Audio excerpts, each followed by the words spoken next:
They said women couldn't handle the pressure of diffusing live explosives, that when seconds mattered and lives hung in the balance, she'd freeze. Until the day Staff Sergeant Zara Nakamura found herself 30,000 feet above the Pacific Ocean, staring down at a device designed to kill 247 innocent people, with only her steady hands and unshakable nerve standing between them and catastrophe. Before we jump back in, tell us where you're tuning in from, and if this story touches you, make sure you're subscribed, because tomorrow I've saved something extra special for you. The Nevada desert stretched endlessly beyond the chain-link fence of Maxwell Air Force Base, where the morning sun turned the tarmac into a shimmering mirror of heat. Inside Building 47, the Advanced Explosive Ordnance Disposal Training Wing hummed with tension as thick as the recycled air. The sharp scent of gun oil mixed with the metallic tang of electronics, while the steady tick of countdown timers created a soundtrack of constant pressure. Staff Sergeant Zara Nakamura knelt beside her workstation in the corner, her small frame dwarfed by the massive mock-up explosive devices that filled the training facility. Around her, 24 male trainees worked with practiced efficiency, their conversations a low rumble of technical jargon and nervous laughter. She'd been at Maxwell for 3 weeks now, part of the most elite EOD program in the military. And every morning brought the same routine: arrive early, claim the workspace nobody else wanted, and prepare for another day of proving she belonged. Zara's fingers moved with surgical precision as she assembled the training IED components, each wire and circuit board positioned exactly where the manual specified. But her knowledge went far beyond any manual. Back home in California, her mother, Dr. Amy Nakamura, had been a Navy engineer specializing in underwater demolitions before transitioning to civilian aerospace.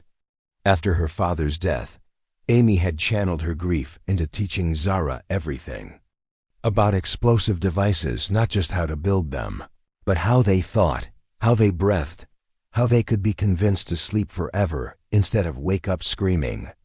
"You don't fight a bomb," her mother had always said during their secret weekend sessions in the garage. "You understand it. You respect it. Then you ask it politely to stop." But here, surrounded by combat veterans and career explosive specialists, those quiet lessons felt like whispers in a hurricane. The whispers started the moment she entered the building each morning. "Hey, Tinkerbell," called out Specialist Derek Thompson from across the room, not bothering to lower his voice. "You sure you didn't take a wrong turn to the communications building? They've got smaller wires over there. Might be more your speed." The laughter that followed was sharp and pointed. Zara didn't look up from her work, continuing to thread a pressure sensor wire through its housing with steady hands. She'd learned early that reacting only gave them more ammunition. "I heard she topped the written exam," another voice added.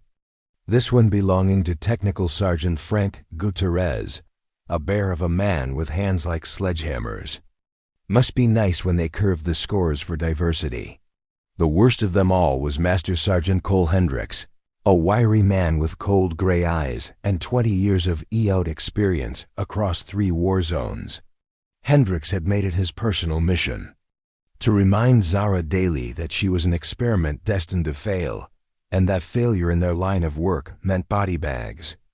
"Nakamura," Hendricks barked from his position near the instructor's station, his voice cutting through the ambient noise like a blade. "Since you're so confident with those delicate little fingers, why don't you walk us through the fail-safe mechanisms on a pressure plate, I'd?" 30 seconds or less. Every head in the room turned toward her. This wasn't part of the day's lesson plan. Hendricks was putting her on the spot, hoping to watch her stumble in front of the entire class. The device he was referring to had 17 different fail-safe mechanisms, each one designed to detonate the bomb if tampered with incorrectly.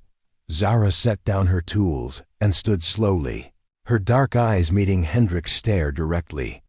"Primary fail-safe is the pressure differential sensor," she began, her voice clear and steady. Release pressure too quickly, and the mercury switch activates. Secondary is the timer bypass. Cut the wrong wire first, and you're trigger happy. Tertiary involves the vibration sensor, which means movement beyond 0.3 on the Richter scale initiates sequence. Fourth through seventh are redundant pressure plates with individual mercury contacts. Eighth is the enough. Hendricks cut her off, his expression darkening. Anyone can memorize a manual, Nakamura. The question is whether you can keep that cool when the device is live and real people are depending on you not to blow them to pieces. Zara nodded respectfully. I guess we'll find out, Sergeant.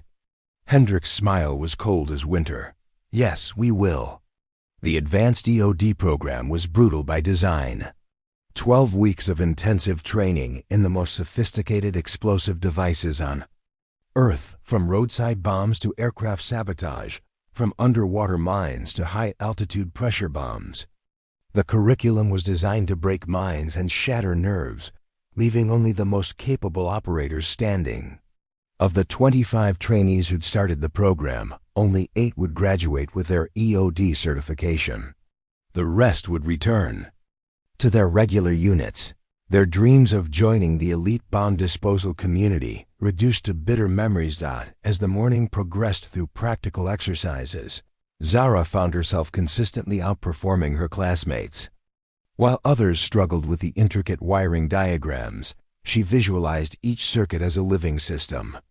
When they fumbled with timer mechanisms, her hands moved with the confidence of someone who'd spent years understanding how such devices thought and felt. But excellence, she was learning, could be a liability in an environment where standing out meant becoming a target.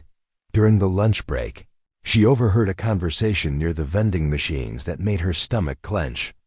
3 trainees were discussing the upcoming field exercise, their voices carrying that particular tone men used when they thought women couldn't hear them.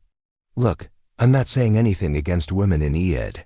Specialist Thompson was explaining, his words careful and rehearsed. It's just that when you're dealing with live ordnance and people's lives are on the line, you want someone next to you who won't fold under pressure. And Hendricks has been in this game longer than any of us. If he's got concerns about her mental toughness. Guys defused over 200 devices in combat, added another trainee, nodding sagely. If he thinks she's not ready, there's probably good reason. Zara felt something cold settle in her chest. Hendricks wasn't just trying to break her anymore. He was systematically turning her potential teammates against her. In EOD work, trust was everything. A bomb disposal team required absolute confidence in each other's abilities and judgment. Without that trust, the mission failed before it began, and people died in spectacular fashion. That evening, she found a note slipped under her barracks door, unsigned and written in block letters. Save everyone the grief. Request transfer before you get people killed. Zara stared at the paper for a long moment, then carefully folded it and placed it in her footlocker next to her father's final letter, the one he'd written the day before the IED took his convoy apart in Afghanistan. In it, he'd reminded her that courage wasn't the absence of fear, but the decision to act correctly despite fear. The next morning brought news that changed everything. Master Sergeant Hendricks announced during the daily briefing that they'd received an emergency request from civilian aviation authorities. A commercial flight had reported a suspicious device in the cargo hold, and the EOD training wing was being activated for a real-world response. This is what we train for, people, Hendricks announced, his voice carrying the weight of genuine authority. Real bomb, real airplane, real lives at stake. The flight is currently circling at 30,000 feet with 247 passengers aboard. We've got 6 hours of fuel remaining, which means we've got one shot to get this right. Zara felt her pulse quicken, but not with fear. This was the moment she'd been preparing for her entire life, not just through 3 weeks of training, but through years of understanding explosive devices as living, breathing entities that could be reasoned with. Hendricks continued his briefing, but his eyes kept finding Zara's, and the expression in them wasn't encouraging. Team assignments for this mission will be based on experience, psychological evaluation, and demonstrated performance under pressure. Some of you aren't ready for this level of responsibility. As the briefing ended and trainees began checking their equipment for the real-world deployment, Zara realized with crystal clarity that the next few hours would determine everything. Not just whether she'd graduate from the program, but whether she'd prove to herself and everyone else that when it truly mattered, when lives hung in the balance and failure meant catastrophe, she was exactly where she belonged. Outside the briefing room windows, she could see a helicopter warming up on the tarmac, its rotors beginning to turn in preparation for the flight that would take them to an airfield, where a commercial airliner full of terrified passengers waited for someone brave enough and skilled enough to save them. They said women couldn't handle the pressure of diffusing live explosives, that when seconds mattered and lives hung in the balance, she'd freeze.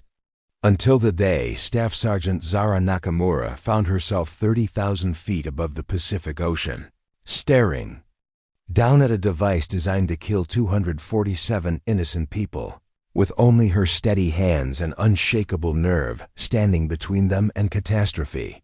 Before we jump back in, tell us where you're tuning in from, and if this story touches you, make sure you're subscribed, because tomorrow I've saved something extra special for you. The Nevada desert stretched endlessly beyond the chain-link fence of Maxwell Air Force Base, where the morning sun turned the tarmac into a shimmering mirror of heat. Inside Building 47, the Advanced Explosive Ordnance Disposal Training Wing hummed with tension as thick as the recycled air. The sharp scent of gun oil mixed with the metallic tang of electronics, while the steady tick of countdown timers created a soundtrack of constant pressure. Staff Sergeant Zara Nakamura knelt beside her workstation in the corner, her small frame dwarfed by the massive mock-up explosive devices that filled the training facility.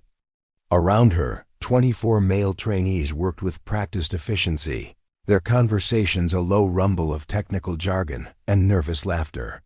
She'd been at Maxwell for 3 weeks now, part of the most elite EOD program in the military. And every morning brought the same routine: arrive early, claim the workspace nobody else wanted, and prepare for another day of proving she belonged. Zara's fingers moved with surgical precision as she assembled the training IED components, each wire and circuit board positioned exactly where the manual specified. But her knowledge went far beyond any manual. Back home in California, her mother, Dr. Amy Nakamura, had been a Navy engineer specializing in underwater demolitions before transitioning to civilian aerospace. After her father's death, Amy had channeled her grief into teaching Zara everything about explosive devices, not just how to build them, but how they thought, how they breathed, how they could be convinced to sleep forever instead of wake up screaming. "You don't fight a bomb," her mother had always said during their secret weekend sessions in the garage. "You understand it. You respect it. Then you ask it politely to stop." But here, surrounded by combat veterans and career explosive specialists, those quiet lessons felt like whispers in a hurricane. The whispers started the moment she entered the building each morning. "Hey, Tinkerbell," called out Specialist Derek Thompson from across the room, not bothering to lower his voice. "You sure you didn't take a wrong turn to the communications building? They've got smaller wires over there. Might be more your speed." The laughter that followed was sharp and pointed. Zara didn't look up from her work, continuing to thread a pressure sensor wire through its housing with steady hands. She'd learned early that reacting only gave them more ammunition. "I heard she topped the written exam," another voice added. This one belonging to Technical Sergeant Frank Gutierrez, a bear of a man with hands like sledgehammers. Must be nice when they curved the scores for diversity. The worst of them all was Master Sergeant Cole Hendricks, a wiry man with cold gray eyes and 20 years of EOD experience across 3 war zones. Hendricks had made it his personal mission to remind Zara daily that she was an experiment destined to fail, and that failure in their line of work meant body bags. Nakamura. Hendricks barked from his position near the instructor's station, his voice cutting through the ambient noise like a blade. Since you're so confident with those delicate little fingers, why don't you walk us through the fail-safe mechanisms on a pressure plate, I'd? 30 seconds or less. Every head in the room turned toward her. This wasn't part of the day's lesson plan. Hendricks was putting her on the spot, hoping to watch her stumble in front of the entire class. The device he was referring to had 17 different fail-safe mechanisms, each one designed to detonate the bomb if tampered with incorrectly. Zara set down her tools and stood slowly, her dark eyes meeting Hendricks' stare directly. Primary fail-safe is the pressure differential sensor, she began, her voice clear and steady. Release pressure too quickly and the mercury switch activates. Secondary is the timer bypass. Cut the wrong wire first and you're trigger happy.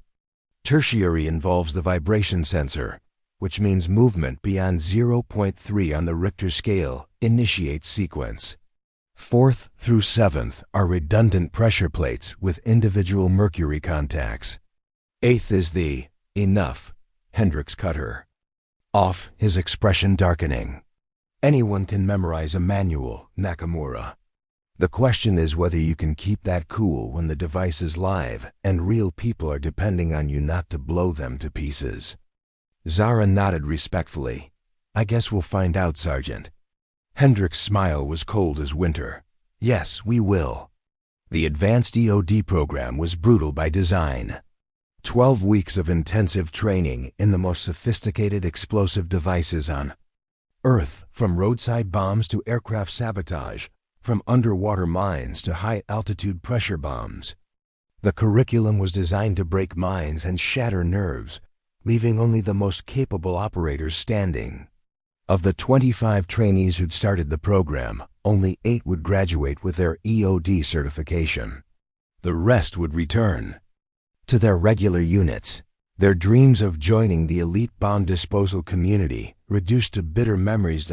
As the morning progressed through practical exercises, Zara found herself consistently outperforming her classmates. While others struggled with the intricate wiring diagrams, she visualized each circuit as a living system.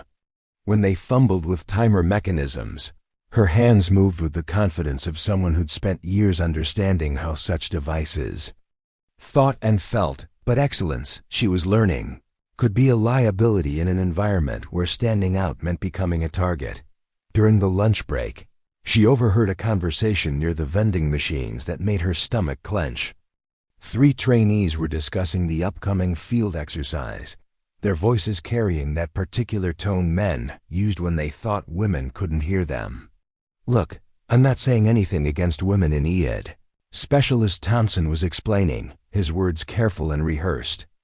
It's just that when you're dealing with live ordnance and people's lives are on the line, you want someone next to you who won't fold under pressure. And Hendricks has been in this game longer than any of us. If he's got concerns about her mental toughness. Guys defused over 200 devices in combat, added another trainee, nodding sagely. If he thinks she's not ready, there's probably good reason. Zara felt something cold settle in her chest. Hendricks wasn't just trying to break her anymore. He was systematically turning her potential teammates against her. In EOD work, trust was everything. A bomb disposal team required absolute confidence in each other's abilities and judgment. Without that trust, the mission failed before it began, and people died in spectacular fashion. That evening, she found a note slipped under her barracks door, unsigned and written in block letters. Save everyone the grief. Request transfer before you get people killed. Zara stared at the paper for a long moment, then carefully folded it and placed it in her footlocker next to her father's final letter, the one he'd written the day before the IED took his convoy apart in Afghanistan. In it, he'd reminded her that courage wasn't the absence of fear, but the decision to act correctly despite fear. The next morning brought news that changed everything. Master Sergeant Hendricks announced during the daily briefing that they'd received an emergency request from civilian aviation authorities. A commercial flight had reported a suspicious device in the cargo hold, and the EOD training wing was being activated for a real-world response. "This is what we train for, people," Hendricks announced, his voice carrying the weight of genuine authority. "Real bomb, real airplane, real lives at stake. The flight is currently circling at 30,000 feet with 247 passengers aboard. We've got 6 hours of fuel remaining, which means we've got one shot to get this right." Zara felt her pulse quicken, but not with fear. This was the moment she'd been preparing for her entire life, not just through 3 weeks of training, but through years of understanding explosive devices as living, breathing entities that could be reasoned with. Hendricks continued his briefing, but his eyes kept finding Zara's, and the expression in them wasn't encouraging. "Team assignments for this mission will be based on experience, psychological evaluation, and demonstrated performance under pressure. Some of you aren't ready for this level of responsibility." As the briefing ended and trainees began checking their equipment for the real-world deployment, Zara realized with crystal clarity that the next few hours would determine everything. Not just whether she'd graduate from the program, but whether she'd prove to herself and everyone else that when it truly mattered, when lives hung in the balance and failure meant catastrophe, she was exactly where she belonged. Outside the briefing room windows, she could see a helicopter warming up on the tarmac, its rotors beginning to turn in preparation for the flight that would take them to an airfield, where a commercial airliner full of terrified passengers waited for someone brave enough and skilled enough to save them. The emergency briefing room buzzed with controlled chaos as teams assembled their gear for the mission ahead. Zara sat in the back corner, methodically checking her bomb disposal kit while trying to ignore the pointed conversations happening around her. Her hands moved automatically through the familiar ritual wire strippers, voltage meter, fiber optic scope, bypass cables, each tool polished and precisely positioned in its foam-lined case. But her mind drifted back 14 years, to the knock on their front door that had shattered her world into before and after. She'd been 16 then, a high school junior more interested in calculus competitions than military affairs. Major James Nakamura had been deployed to Afghanistan for 8 months, and his letters home were filled with stories about building schools and training local security forces. He never mentioned the roadside bombs, the improvised explosive devices that turned routine patrols into deadly gambles. The casualty notification officers had been kind but clinical in their delivery. An IED had detonated beneath his convoy vehicle. The explosion was instantaneous. He hadn't suffered. The words felt hollow, rehearsed, inadequate for describing how a brilliant engineer and loving father could simply cease to exist because someone had hidden death inside a discarded soda.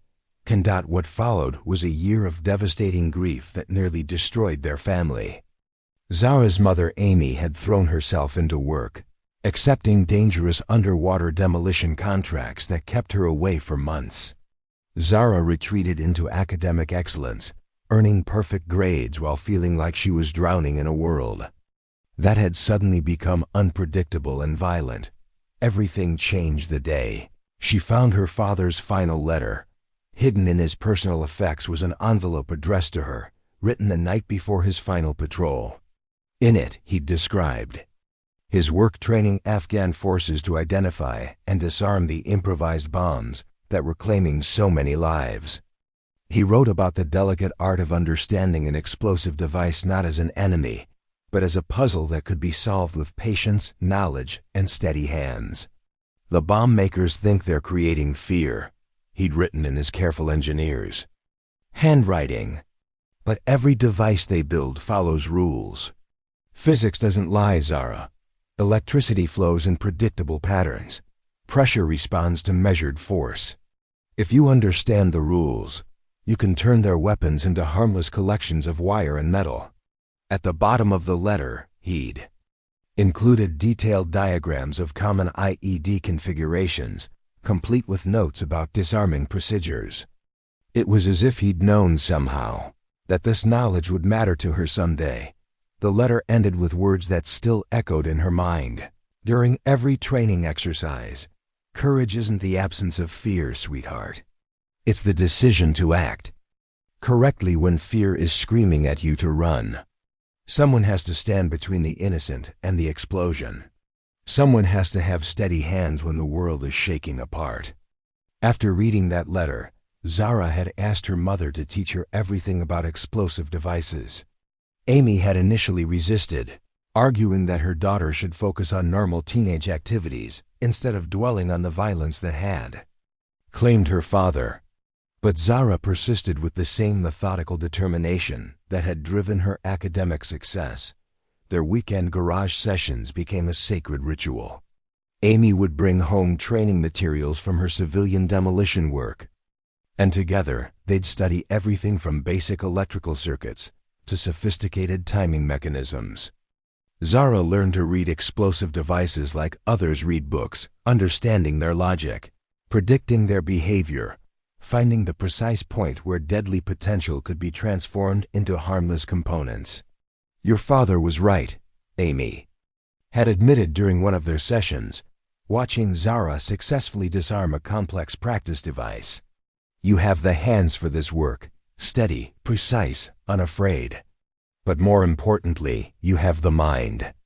You see the whole system, not just individual parts." By the time Zara enlisted in the Air Force 3 years later, she possessed an intuitive understanding of explosive devices that most EOD specialists took years to develop. Her test scores during basic training had been so exceptional that instructors initially suspected cheating. When they realized her knowledge was genuine, she'd been fast-tracked to Maxwell Air Force Base and the elite EOD program.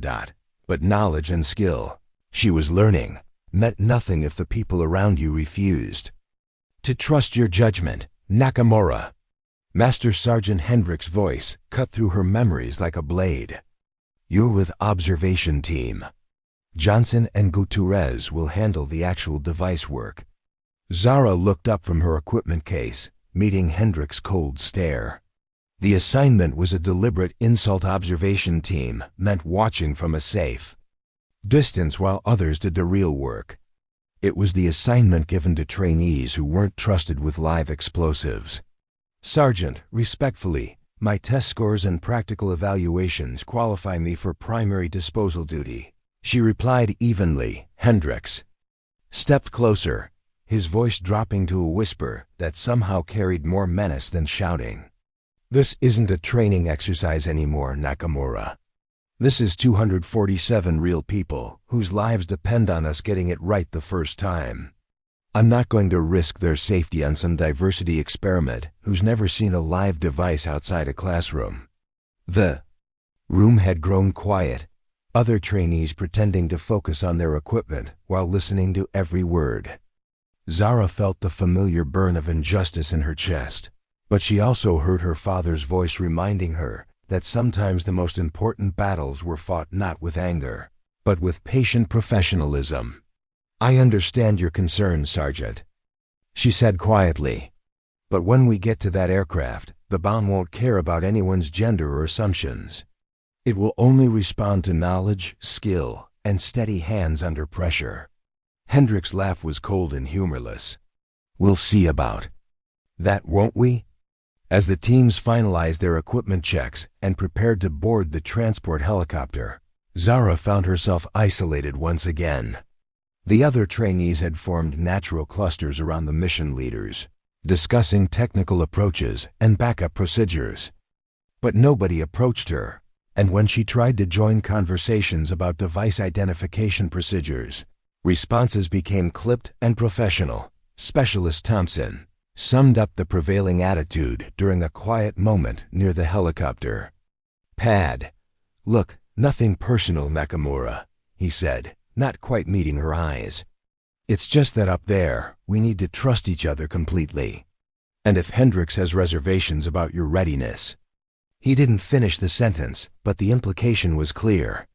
Her credentials, her test scores, her demonstrated competence, none of it mattered if the team leader had publicly questioned her ability to handle pressure. As Zara climbed into the helicopter for the flight to the civilian airport where the threatened aircraft waited, she carried more than just her bomb disposal equipment. She carried the weight of her father's sacrifice, her mother's lessons, and the growing realization that proving herself competent wouldn't be enough. She'd have to be extraordinary. The helicopter lifted off into the desert sky, carrying 8 EAD specialists toward what might be the most important mission of their careers. Below them, the Nevada landscape scrolled past in waves of brown and gold, while ahead lay an airport where 247 terrified passengers waited to learn whether they'd live to see another sunset. Zara closed her eyes and felt her father's presence, like a steady hand on her shoulder. In a few hours, she'd find out whether all those garage sessions, all that careful preparation, all that inherited understanding of explosive devices would be enough to save innocent lives. More importantly, she'd discover whether she had the courage to act correctly when fear was screaming at everyone around her to run. The Black Hawk helicopter sliced through the afternoon sky at 150 miles per hour, its rotors beating a steady rhythm that seemed to match Zara's heartbeat. She sat strapped into the jump seat, her bomb disposal kit secured between her boots, watching the Nevada desert give way to the sprawling urban landscape of Las Vegas in the distance. The civilian airport lay just beyond the city limits, where United Flight 923 had been circling for the past 2 hours while ground crews scrambled to clear other aircraft from the area. Master Sergeant Hendricks sat across from her, speaking into his headset with the calm authority of someone who'd done this dozens of times before. But Zara noticed the slight tremor in his left hand, the way his jaw muscles tightened when he thought nobody was watching. Even veterans felt the pressure when 247 lives hung in the balance. "Listen up, people," Hendricks announced over the intercom, his voice cutting through the rotor noise. "We've got updated intelligence on the device. Airport security found the suspicious package during a routine cargo inspection. X-ray imaging shows what appears to be a sophisticated pressure-sensitive device with multiple redundant triggers. This isn't some amateur hour pipe bomb. We're dealing with professional-grade ordnance." Technical Sergeant Gutierrez leaned forward, his massive frame straining against the safety harness. "Any idea about the maker's signature? Construction, materials, timing mechanisms? Negative. We'll have to assess on site." Hendricks' eyes found Zara's across the cabin. "Which is why experience matters more than test scores up here. Real bombs don't follow textbook procedures." The words stung, but Zara remained silent. She'd learned that defending herself only provided ammunition for more attacks.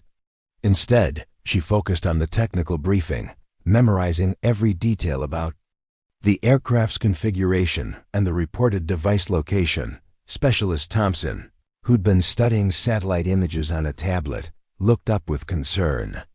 "Sergeant, the device is located in the forward cargo hold, directly beneath the passenger cabin. If this thing detonate is ...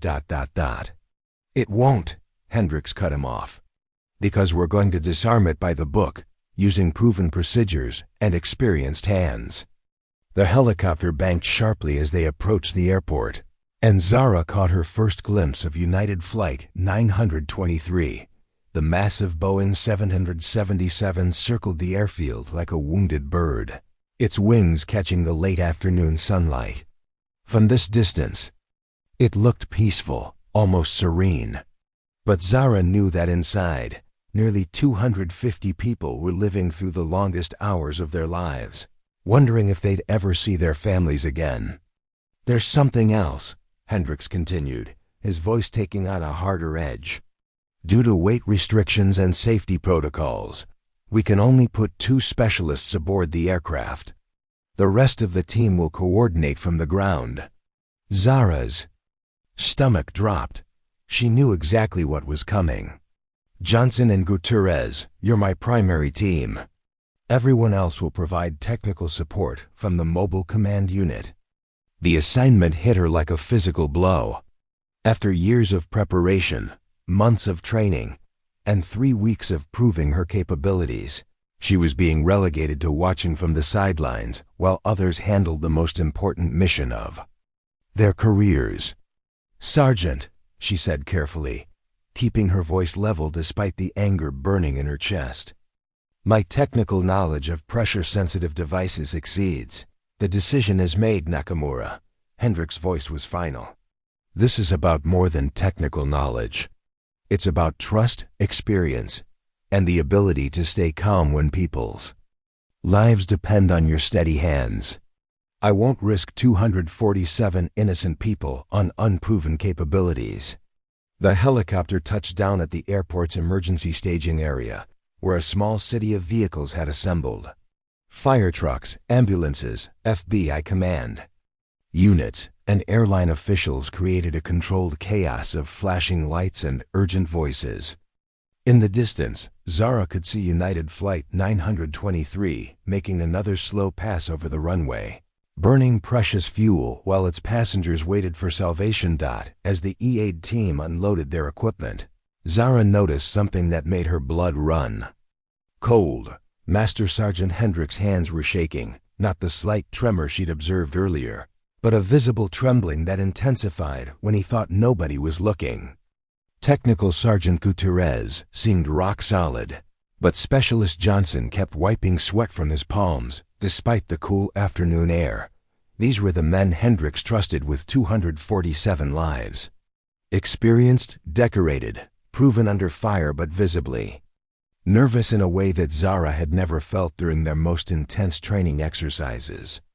She realized with growing clarity that her steady hands and calm analysis weren't just assets in this situation. They might be essential. The Mobile Command Unit had been set up in a converted trailer, its interior packed with communication equipment and real-time feeds from the aircraft. Airline officials provided detailed schematics of the Boeing 777's cargo configuration while FBI agents briefed the team on the device's apparent sophistication.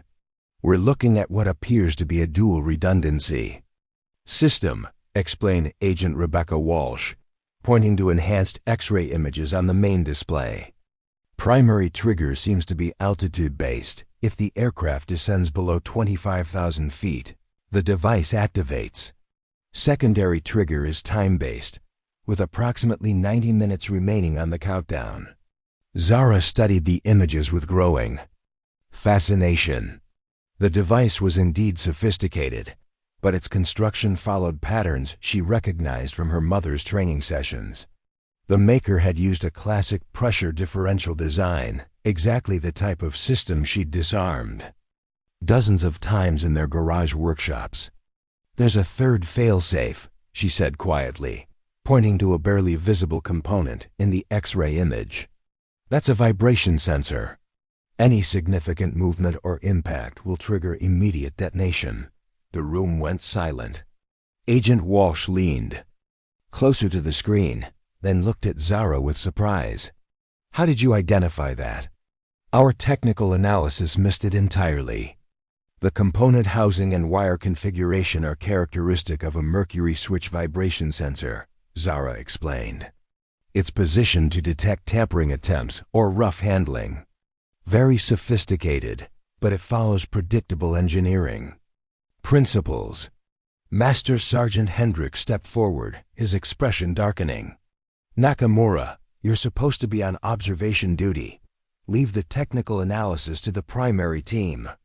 But Agent Walsh wasn't finished. "Sergeant, with respect, your specialist just identified a critical component that could kill everyone aboard that aircraft if we approach the device incorrectly. I think we need to hear what she has to say." Preparing and narrating this story took us a lot of time, so if you are enjoying it, subscribe to our channel. It means a lot to us. Now back to the story. The tension in the command trailer was thick enough to cut with a knife. Hendrick stood rigid, his authority challenged by an FBI agent who seemed more interested in results than military hierarchy. Johnson and Gutierrez looked uncomfortable, caught between their loyalty to their sergeant and the growing evidence that Zara's technical knowledge might be superior to their own. "The device can be disarmed," Zara continued, her voice steady despite the hostile stares. "But it requires a specific sequence that neutralizes all three fail-safe systems simultaneously. Attempt to disarm them individually, and any one of them will trigger the others." Agent Walsh turned to Hendricks. "Sergeant, I strongly recommend reconsidering your team assignments. Lives are at stake here." Hendricks' face flushed red, but before he could respond, the radio crackled with an urgent transmission from Flight 923. "Ground control, this is United 923. We're showing a fuel warning light. Current reserves indicate 45 minutes to mandatory emergency landing. Repeat, we have 45 minutes before we must descend below your specified altitude threshold." The countdown had just accelerated dramatically. In 45 minutes, United Flight 923 would have to land, triggering the altitude-sensitive component and killing everyone aboard. The window for saving 247 innocent people had just slammed shut to less than an hour. Zara looked around the command trailer at the faces of men who'd spent weeks telling her she wasn't ready for this moment. Now, with time running out and lives in the balance, she realized that, ready or not, she might be the only person who could save them all. The command trailer erupted into controlled chaos as the 45-minute deadline hit everyone like a physical blow. Technical Sergeant Gutierrez was already suiting up in his bomb disposal gear, thick Kevlar padding that would provide minimal protection against a device designed to destroy an entire aircraft. Specialist Johnson checked and rechecked his toolkit, his hands moving with nervous energy that betrayed his growing anxiety. Master Sergeant Hendricks stood at the center of it all, barking orders with the authoritative confidence that had carried him through 20 years of military service.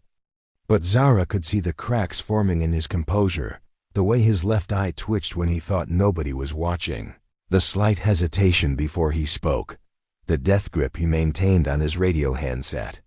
"Final equipment check in 5 minutes, Hendricks announced. "Johnson, Gutierrez, you know the drill. Get aboard, assess the device, neutralize the threat. Clean and simple." Agent Walsh stepped forward, her FBI credentials giving her the authority to challenge military protocol in civilian airspace. "Sergeant, I must formally recommend that you include Specialist Nakamura in your boarding team. Her technical analysis has already identified critical components that your initial assessment missed." The trailer went dead silent. Even the constant chatter from radio communications seemed to pause, as if the entire operation had held its breath waiting for Hendricks. "Response, Agent Walsh," Hendricks replied, his voice carrying the kind of steel that ended arguments before they began. "I appreciate your concern, but military operations follow military command structure. I've got 2 of the most experienced EOD specialists in the Air Force ready to handle this mission. Adding an unproven trainee to the mix would be criminally irresponsible." "Unproven?" Walsh's eyebrows shot up. "She just identified a fail-safe system that could have killed everyone if your team had proceeded with standard disarming procedures." Zara felt every eye in the trailer turn toward her, but she kept her focus on the X-ray images displayed on the main screen. The device was beautiful in its deadly complexity, 3 independent trigger systems integrated into a single package. That required perfect coordination to disarm safely. She could see the solution as clearly as if someone had drawn her a map, but explaining it required a level of technical detail that most people couldn't follow. "The vibration sensor isn't just a third failsafe," she said quietly, her voice cutting through the tension. "It's the key to disarming the entire system.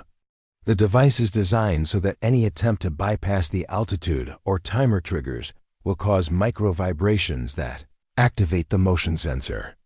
But if you approach it correctly, neutralizing the vibration sensor, first using the specific frequency dampener, the other two systems become vulnerable to standard procedures. Technical Sergeant Gutierrez looked up from his equipment check, genuine curiosity replacing his earlier skepticism. What kind of frequency dampener? I've never heard of that technique. It's not in the standard manual, Zara admitted. But the physics are sound. Vibration sensors operate on piezoelectric principles. They generate electrical current when subjected to physical stress. Apply a counter frequency at the exact resonant pitch, and you can effectively cancel out the sensor's ability to detect movement. Specialist Johnson shook his head in confusion. Even if that's true, how would you know the specific frequency? That would require knowing the exact specifications of the sensor itself. Zara pulled up her tablet and quickly sketched a diagram, showing the relationship between the sensor's housing dimensions and its probable resonant frequency. Based on the X-ray measurements and the housing material density, the resonant frequency should be approximately 127.3 Hz. Generate that tone through a directed speaker placed against the device housing, and the sensor becomes effectively deaf to vibrations.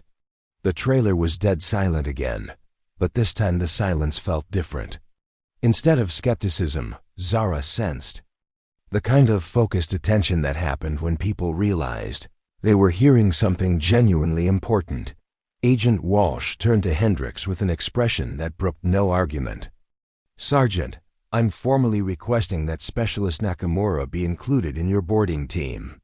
This is no longer a military training exercise. This is a civilian aviation emergency under FBI jurisdiction, and I want your most technically capable specialist working this problem." Hendricks' face went through a series of expressions: anger, frustration, calculation, and finally something that might have been resignation. He looked at Zara for a long moment, and she could see him weighing decades of experience against the stark reality that her analysis had already proven more accurate than his team's initial assessment. "The boarding team has weight restrictions," he said finally. 2 specialists maximum due to aircraft balance considerations. "Then you choose who stays behind," Walsh replied firmly. "But Specialist Nakamura goes aboard that aircraft." The words hung in the air like an ultimatum. Around the trailer, other team members watched the power struggle unfold with the fascination of people witnessing history in the making. This wasn't just about one mission or one device. This was about whether competence would trump prejudice when lives hung in the balance. Hendricks looked at Johnson and Gutierrez, both of whom had served under his command for years. These were men he trusted, soldiers who'd followed his orders through training exercises and real-world deployments. Asking one of them to step aside for an unproven trainee would require him to admit that his judgment about Zara had been fundamentally wrong. "Gutierrez stays on the ground," he said finally, the words coming out like they'd been physically extracted from him. "Johnson and Nakamura will board the aircraft." Technical Sergeant Gutierrez nodded with professional acceptance, but Zara could see the relief in his eyes. The device aboard Flight 923 had already proven more sophisticated than anyone had anticipated, and facing it required a level of technical precision that even experienced specialists found intimidating. Specialist Johnson looked less pleased with the arrangement. He'd been counting on Gutierrez's steady presence during what promised to be the most dangerous mission of his career. Now he'd be working with someone he barely knew, whose capabilities he'd been taught to doubt. "Sir," Johnson said carefully, "I've never worked with Specialist Nakamura in a live situation. Team coordination is critical for—" "You'll adapt," Hendricks cut him off. "Both of you will follow my commands via radio, execute standard procedures, and get those people home safely. No improvisation, no experimenting with unproven techniques. Is that understood?" Zara nodded, but inside she was already calculating the likelihood that standard procedures would be insufficient for the device they were facing. The bomb aboard Flight 923 had been designed by someone who understood exactly how military EOD teams operated, someone who'd anticipated their textbook responses and built countermeasures accordingly. As she began suiting up in the heavy bomb disposal gear, Zara caught sight of her reflection in the trailer's tinted windows. 3 weeks ago, she'd been just another trainee trying to prove she belonged in an elite military program. Now she was about to climb aboard a commercial aircraft at 30,000 feet, carrying the responsibility for 247 innocent lives, and the knowledge that failure would mean not just her own death, but a catastrophe that would haunt everyone involved. For the rest of their lives, the helicopter that would take them to Flight 923 was already warming up on the tarmac, its rotors spinning in preparation for the most dangerous aerial boarding operation any of them had ever attempted. In 20 minutes, Zara would find out whether all her training, all her inherited knowledge, and all her steady determination would be enough to turn death into salvation. But first, she had to survive Master Sergeant Hendricks' final attempt. To ensure she understood exactly how little faith he had in her abilities to handle the pressure of real combat. The modified Black Hawk helicopter climbed steeply through the thin desert air, its engine straining against the demands of high-altitude flight. At 28,000 feet, the world below had transformed into an abstract pattern of brown and gold, while ahead, United Flight 923 appeared as a silver speck against the endless blue sky. The civilian airliner was burning through its final reserves of fuel, each minute bringing 247 passengers closer to a forced landing that would trigger the altitude-sensitive bomb in its cargo hold. Zara sat strapped into the jump seat, her bomb disposal gear making her feel like an astronaut preparing for a spacewalk. The heavy Kevlar suit, oxygen mask, and specialized tools created a cocoon of protection that felt both reassuring and claustrophobic. Beside her, Specialist Johnson went through his pre-boarding checklist with mechanical precision, but she could see the tension in his shoulders, the way his breathing had become shallow and rapid. Master Sergeant Hendricks occupied the seat across from them, speaking constantly into his headset as he coordinated with air traffic control, FBI command, and the crew aboard Flight 923. His voice remained steady and professional. But Zara noticed that his hands had developed a persistent tremor that intensified whenever he glanced in her direction. "Listen up, people," Hendricks announced over the intercom. "We're looking at a precision aerial transfer in conditions that are right at the edge of operational safety. The target aircraft is maintaining 30,000 feet and 180 knots airspeed. Weather conditions are marginal. We've got crosswinds, gusting up to 15 knots and visibility dropping due to high-altitude moisture." The helicopter pilot, a weathered veteran named Captain Torres, turned slightly in her seat. "Sergeant, I have to advise that these conditions are beyond recommended parameters for personnel transfer. One mistake up here, and we lose people." "Noted, Captain," Hendricks replied grimly. "But we've got 37 minutes until that aircraft runs out of fuel options. We proceed as planned." Zara studied the approach pattern on her tablet, memorizing every detail of the transfer procedure. The Black Hawk would match speed and altitude, with the Boeing 777 positioning itself above the aircraft's forward cargo hatch. She and Johnson would rappel down to the airliner's fuselage, cut through the hatch seal, and descend into the cargo hold where the bomb waited with its 3 deadly fail-safe systems. The physics were terrifying. At 30,000 feet, the air was thin, enough that any mistake could result in hypoxia and death within minutes. The wind shear between the two aircraft created turbulence that could slam a rappelling specialist into the airliner's hull with lethal force. And once they were aboard Flight 923, they'd be committed. There would be no extraction possible until the bomb was disarmed or everyone was dead. "Nakamura," Hendricks said, his voice cutting through her calculations, "I want to be absolutely clear about something. Once we're aboard that aircraft, I give the orders, and you follow them without question. No improvisation, no freelancing, no brilliant theories about resonant frequencies. We stick to proven procedures that have worked. For 20 years. Zara nodded respectfully, but she could already see the flaw in his logic. The device aboard Flight 923 hadn't been built to be defeated by proven procedures. It had been specifically designed to kill anyone who attempted standard EOD protocols. Whoever constructed it understood exactly how military specialists were. Trained to think, and they'd built countermeasures for every technique in the manual. "Sergeant," she said carefully, "if the standard approach fails, it won't fail," Hendricks cut her off. "Because we're going to execute it perfectly, by the book, without second-guessing or panic. That's how you save lives in this business, Nakamura. Steady hands, proven methods, absolute discipline." Specialist Johnson looked up from his equipment. Check, his face pale behind the oxygen mask. "Sarge, what if she's right about the frequency dampener? Shouldn't we at least consider?" "Johnson."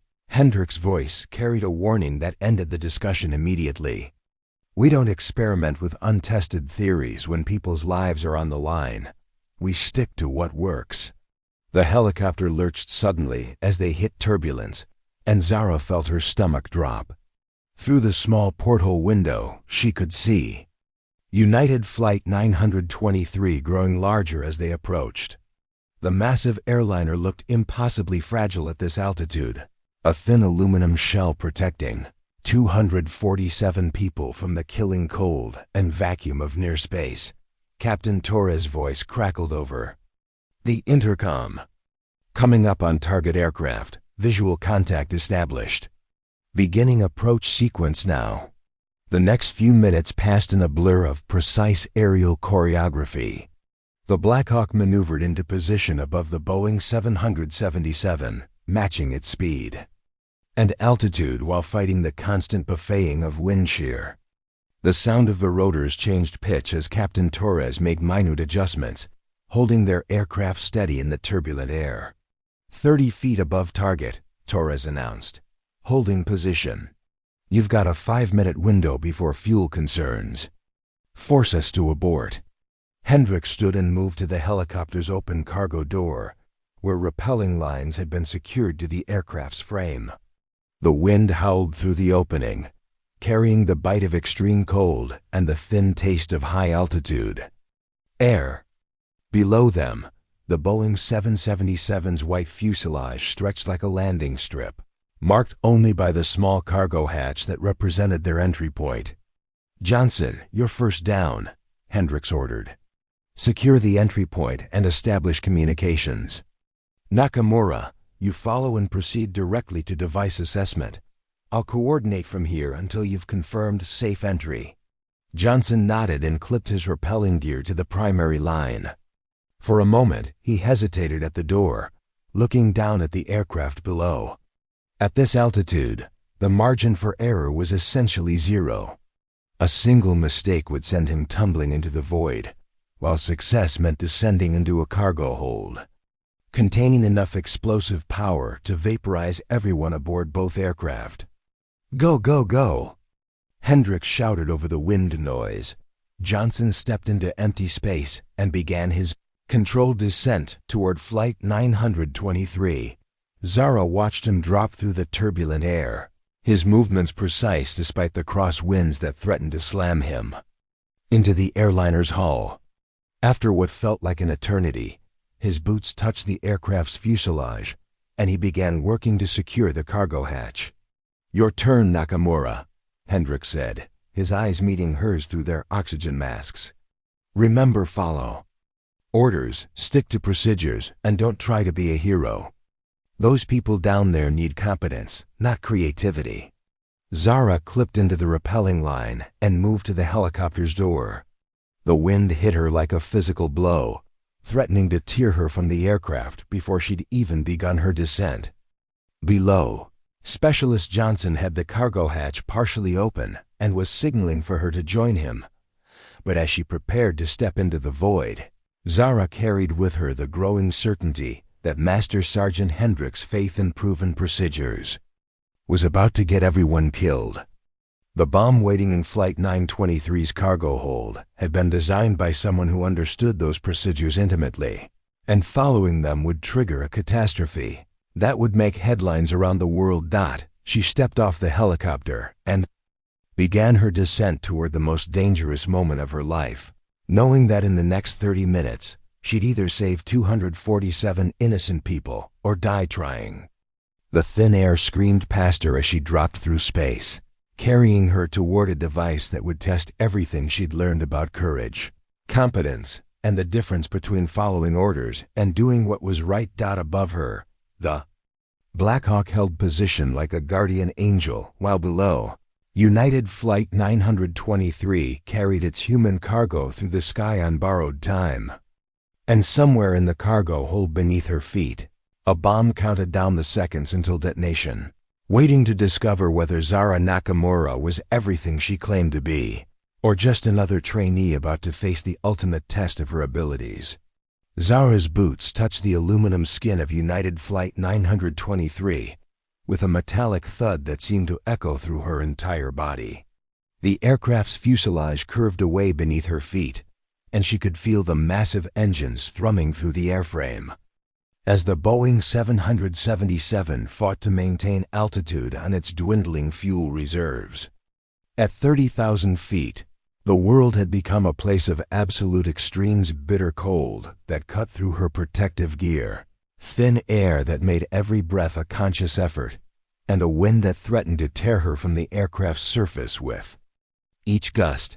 Specialist Johnson had already begun cutting through the cargo hatch seal, his plasma torch throwing sparks that were immediately whipped away by the howling wind. His movements were efficient but tense, and Zara could see the strain in his shoulders as he worked against the clock. Through their radio headsets, Master Sergeant Hendricks' voice provided a constant stream of updates and instructions from the helicopter, hovering 20 feet above them. "Entry point is almost ready," Johnson reported, his breathing labored from the combination of thin air and adrenaline.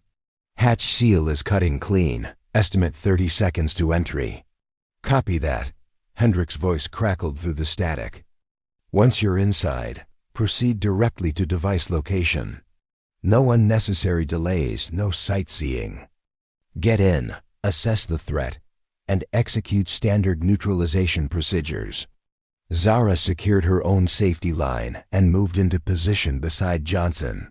Through the aircraft's small windows, she could see passengers in their seats, many of them pressed against the glass trying to understand what was happening outside their plane. Children clutched stuffed animals while adults held hands and whispered prayers. The weight of their trust, their hope, their absolute dependence on her competence settled onto her shoulders like a physical burden. "Hatch is clear," Johnson announced, pulling away the severed metal seal, preparing for entry. The cargo hold beckoned like an open mouth, dark and cramped and filled with the geometric shapes of luggage containers and freight pallets. Somewhere in that maze of shadows waited the device that could end 247 lives in a fraction of a second. Johnson dropped through the opening first, his equipment case clattering against the aircraft's internal frame as he descended into the belly of the airliner. Zara followed, her bomb disposal kit secured to her harness as she rappelled into the cargo hold. The space was larger than she'd expected but far more cluttered, with barely enough room to move between the stacked containers and aircraft systems. Emergency lighting cast everything in a harsh red glow that made depth perception difficult, and shadows danced with every vibration from the engines. "I've got visual on the device." Johnson's voice was tight with concentration. "Forward container, approximately 12 feet from entry point. Jesus Christ, this thing is ... "Report clearly, Johnson," Hendricks ordered. "Describe what you've seeing." Zara moved through the cramped space toward Johnson's position, her helmet light cutting through the red-tinted darkness.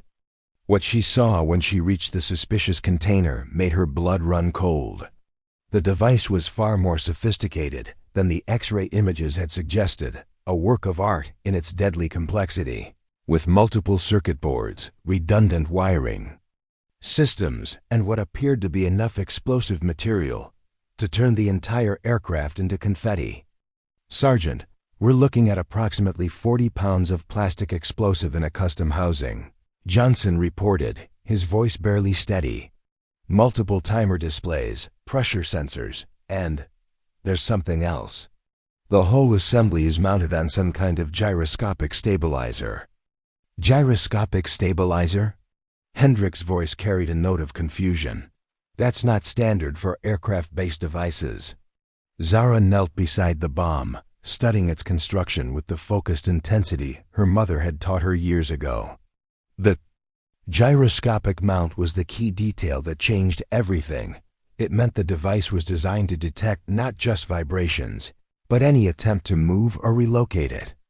Standard EOD procedure called for isolating suspicious devices before disarming them, but this bomb had been specifically engineered to make that approach lethal.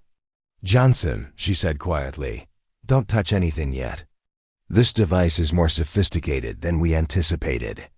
"Nakamura, you are not in command of this operation." Hendrick's voice cut through her analysis. "Johnson, proceed with standard assessment and prepare for disarmament sequence." Johnson reached toward the device's primary housing, but Zara caught his wrist before he could make contact. "Wait, look at the secondary wiring harness, see how it's connected to the gyroscope assembly. Any disturbance to the device's orientation will trigger immediate detonation." "She's right," Johnson whispered, his face pale in the emergency lighting. "Sarge, this thing is booby-trapped 6 ways from Sunday. Standard procedures aren't going to work here." The radio crackled with static as Hendricks processed this information. Around them, the aircraft continued its fuel-burning circles above the Nevada desert while 247 passengers waited for news that would determine whether they lived or died. The timer displays on the bomb showed 23 minutes and 14 seconds remaining, plenty of time for a standard disarmament, but barely enough for the kind of delicate work this device would require. "Describe the timer mechanism," Hendricks ordered. "Primary and backup systems." Zara studied the device more closely, her trained eye picking out details that Johnson had missed. 2 independent timer circuits, both hardwired to the main charge. Altitude sensor with barometric trigger set for 25,000 feet. Vibration sensor with hair trigger sensitivity, and ... She paused, seeing something that made her stomach clench. "There's a 4th component.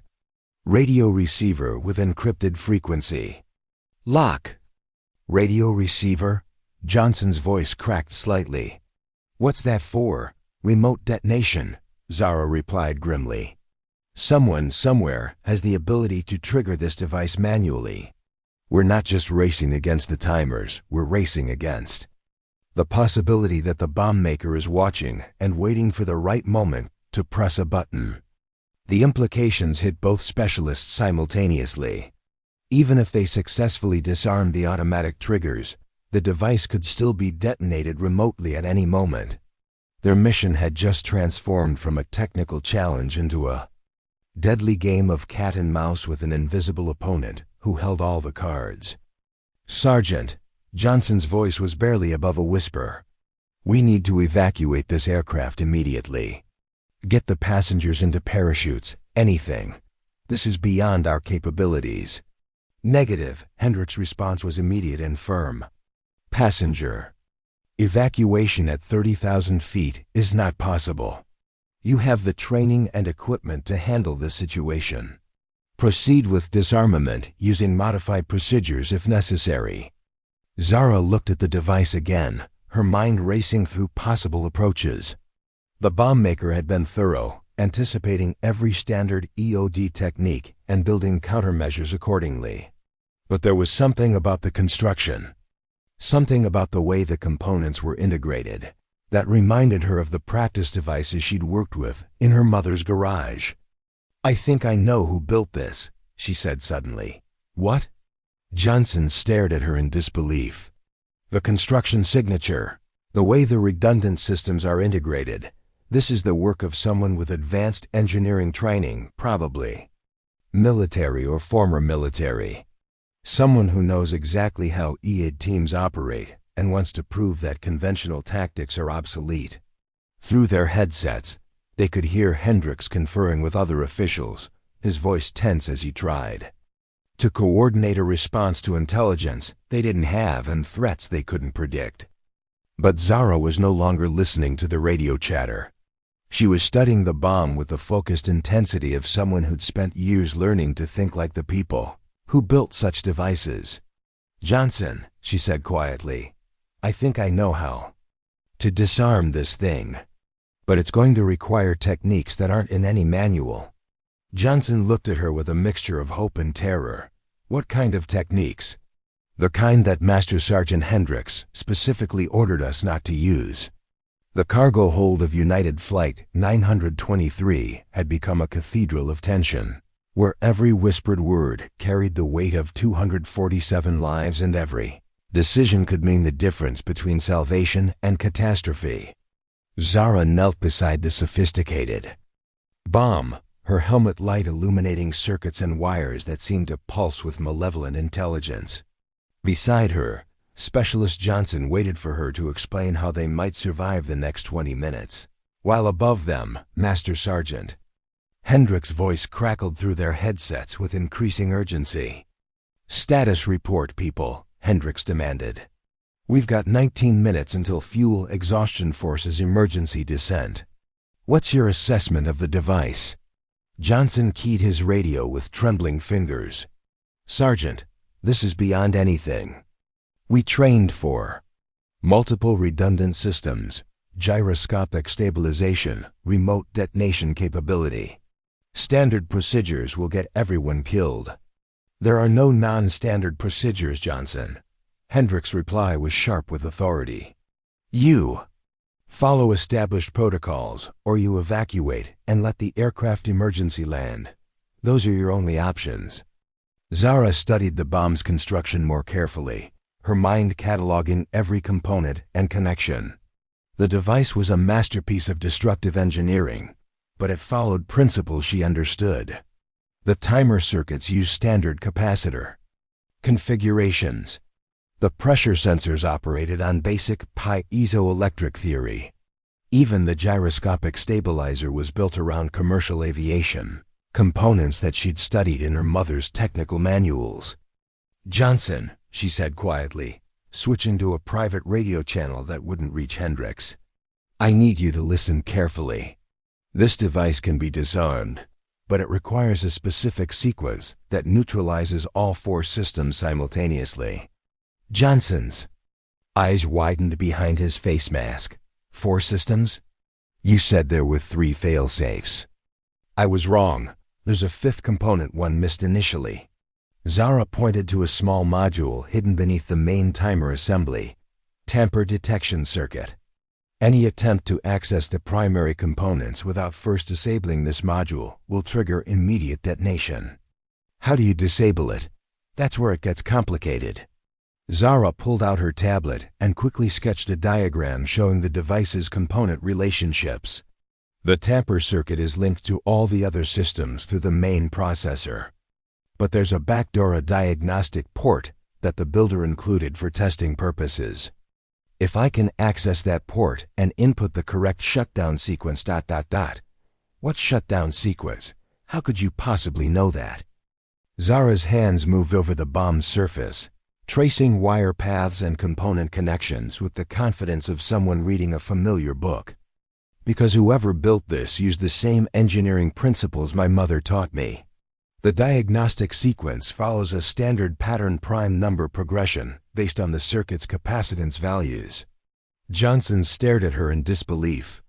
"You're talking about guessing a code that could blow us all to pieces if you're wrong."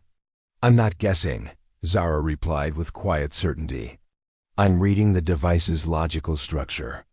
Every bomb maker has a signature, a way of thinking that influences their construction choices.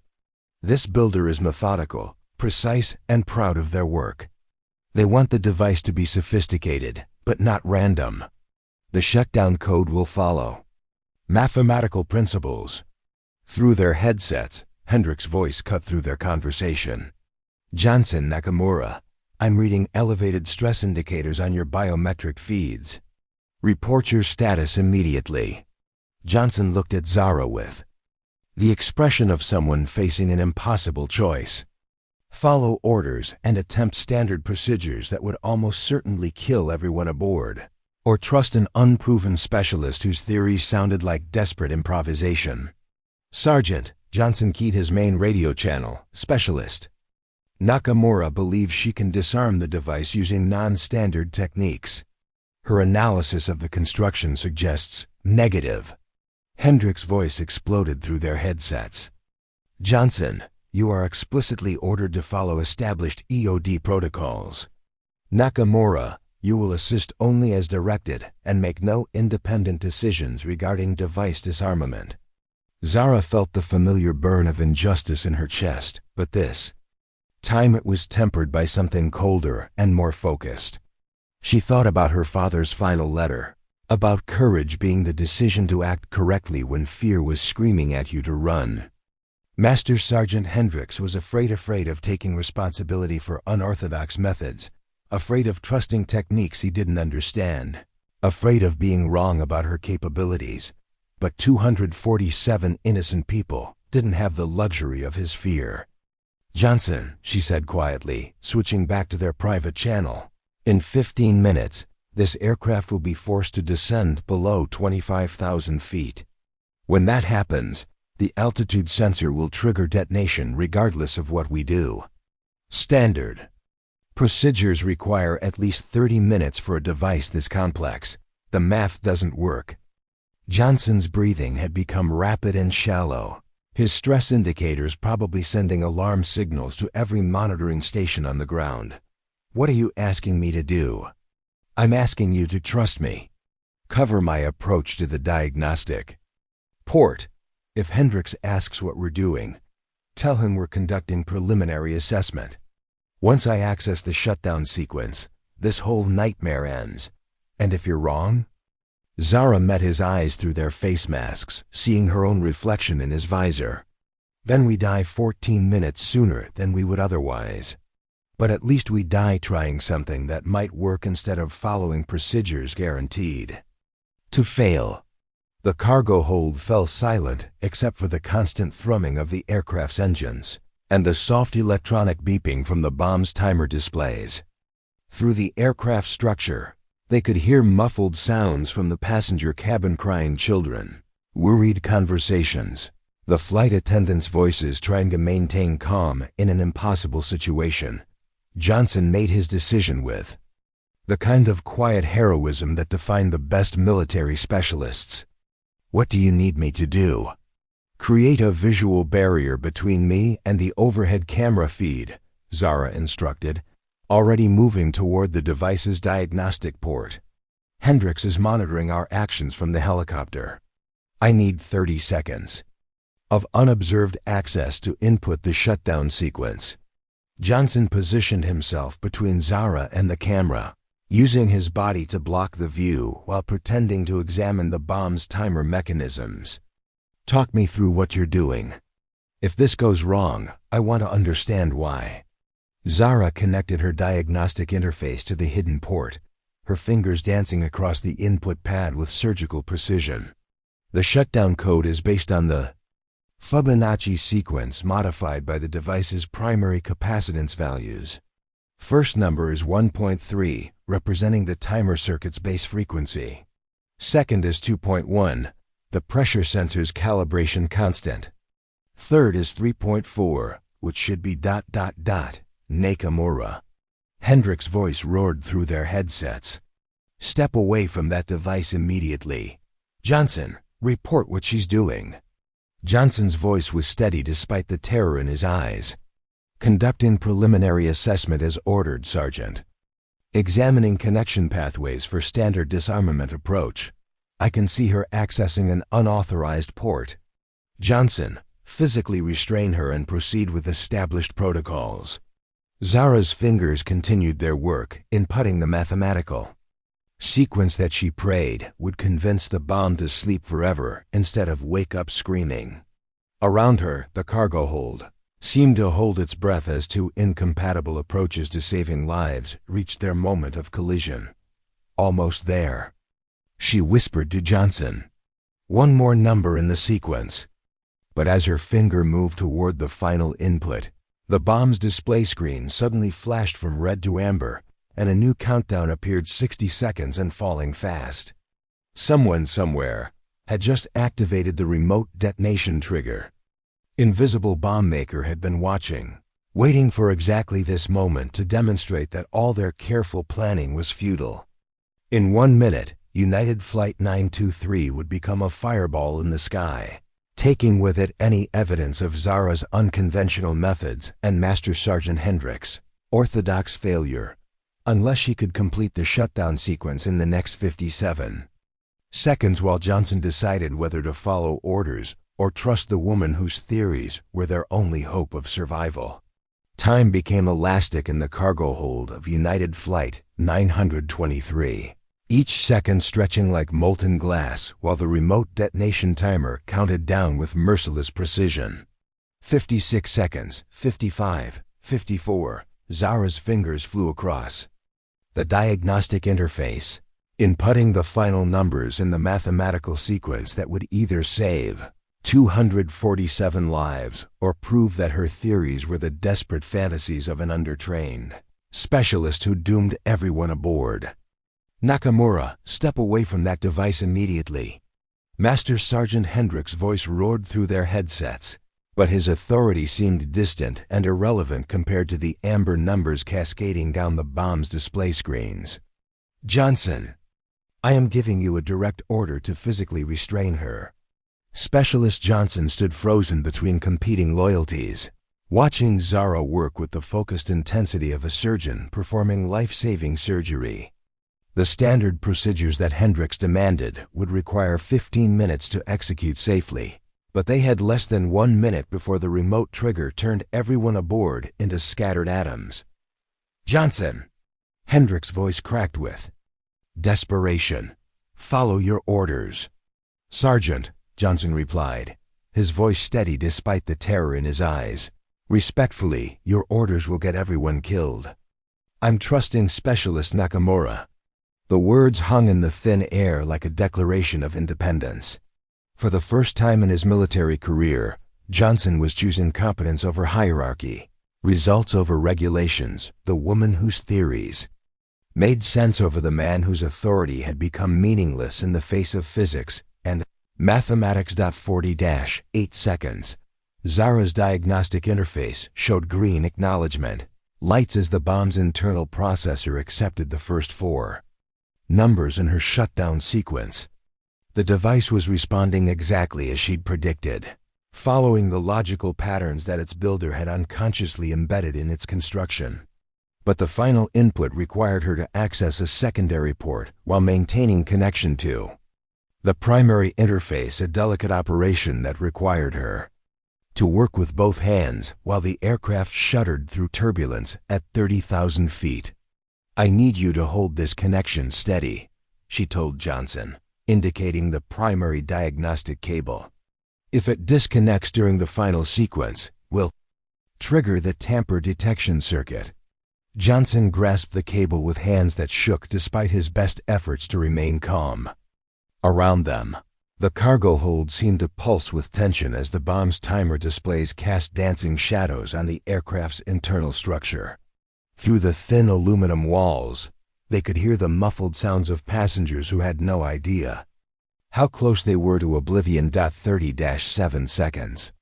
"Final number in the sequence is 8.9, Zara muttered, more to herself than to Johnson. "Based on the harmonic frequency of the gyroscopic stabilizer. If I'm right about the builder's mathematical thinking." Her fingers found the secondary diagnostic port, a tiny connection hidden beneath the device's main housing. The bomb maker had placed it there as a backup access point, probably never imagining that someone would attempt to use both ports simultaneously. During a live disarmament operation, Nakamura, Hendricks' voice had taken on a note of panic. The helicopter's fuel situation is becoming critical. We need to return to base immediately. Whatever you're doing, abort and evacuate the aircraft. Can't abort now, Sergeant, Johnson replied. His eyes locked on Zara's hands as she made the delicate connection. We're committed. 28 seconds. The secondary diagnostic port accepted Zara's connection, and suddenly both interfaces were active simultaneously. The bomb's processor seemed confused by the dual access, its display screens flickering between different status messages as competing command sequences fought for priority within its electronic brain. "Come on," Zara whispered, her voice barely audible over the constant background noise of engines and air circulation systems. "You're just a machine. You follow rules. Mathematics doesn't lie."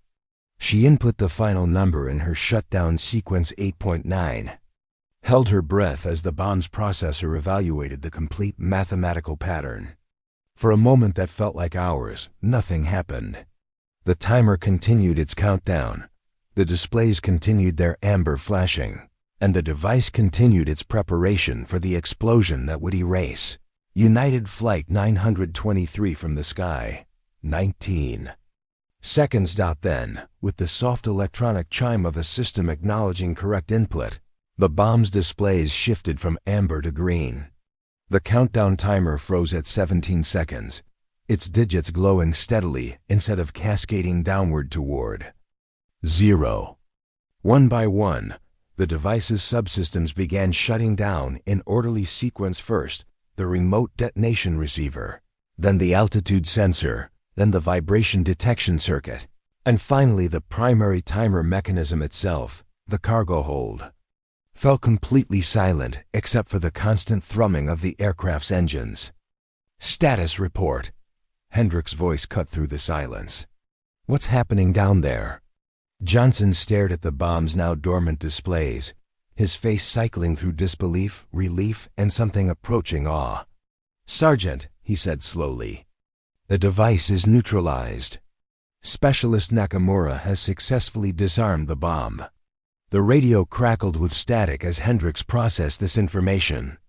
When he spoke again, his voice carried a note of stunned confusion. "Confirm that report, Johnson. Device is completely safe?" "Confirmed," Zara replied, her own voice shaking slightly as the adrenaline began to fade. "All trigger mechanisms are disabled. The explosive material is inert until manually activated. United Flight 923 is safe to proceed with normal landing procedures." Through their headsets, they could hear celebration erupting in the ground control center, cheers, applause, and the relieved voices of officials who'd been preparing for the worst-case scenario. But in the cargo hold, Zara and Johnson sat in the aftermath of their victory, processing what they'd just accomplished. "How did you know?" Johnson asked quietly. "How did you know that sequence would work?" Zara looked at the neutralized device, its components now as harmless as any piece of electronic equipment. "Because my mother taught me that every bomb maker has a signature, a way of thinking that influences their construction choices." This builder was methodical and proud of their work. They wanted the device to be sophisticated, but they also wanted it to be logically elegant. The shutdown sequence followed mathematical principles because the builder couldn't resist embedding patterns into their creation. But if you'd been wrong, then we'd have died trying something that might work instead of following procedures. "Guaranteed to fail," Zara finished. "Sometimes that's the only choice you get." Above them, the Black Hawk helicopter was already turning toward base, its fuel reserves exhausted by the high-altitude operation.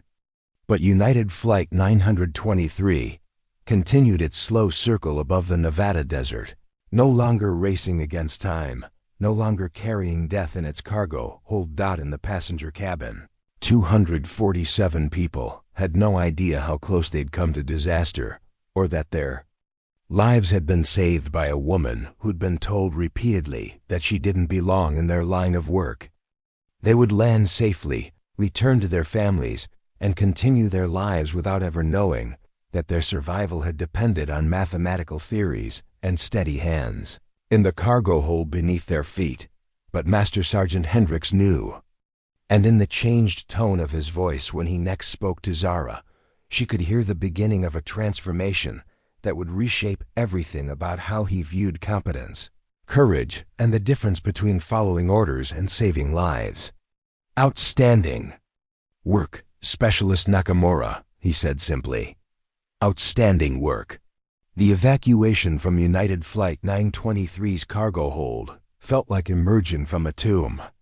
Zara and Johnson climbed through the access hatch they'd cut hours earlier, their bomb disposal gear now feeling impossibly heavy after the adrenaline-fueled intensity of the disarmament operation.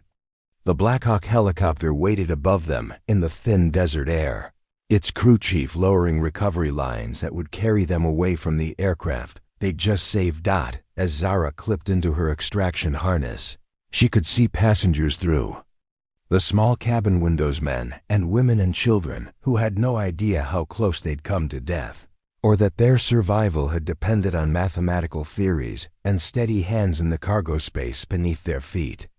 A little girl pressed her face against one window, waving at the strange figures in protective gear who'd appeared outside her airplane. Zara waved back, feeling a warmth in her chest that had nothing to do with the victory over the bomb and everything to do with the simple fact that this child would see her family again. The ascent to the helicopter took place in relative silence, both specialists processing what they'd just experienced. Johnson's hands still trembled slightly as he secured his equipment, and Zara could see him replaying the final moments of the disarmament sequence, the choice he'd made to trust her theories over direct orders, the seconds when everything hung in the balance, the moment when the bomb's displays shifted from lethal amber to safe green. Master Sergeant Hendricks was waiting for them in the helicopter's cargo bay, his expression unreadable behind his oxygen mask. For 20 years, he'd built his reputation on following established procedures, trusting proven methods, and maintaining absolute discipline in life-or-death situations.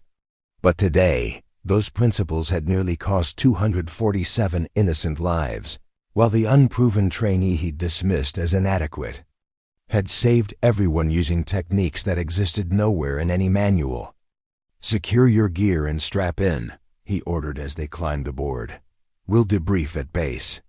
The flight back to Maxwell Air Force Base passed in uncomfortable silence, broken only by radio communications with ground control and the constant thrum of the helicopter's engines. Through the small windows, they could see United Flight 923 beginning its descent toward the civilian airport, no longer racing against time, no longer carrying death in its cargo hold. The massive airliner looked peaceful against the desert landscape, like any other commercial flight completing a routine journey. But nothing about this day had been routine, and everyone aboard the helicopter knew it when they finally touched. Down at Maxwell, a small crowd had gathered near the landing pad.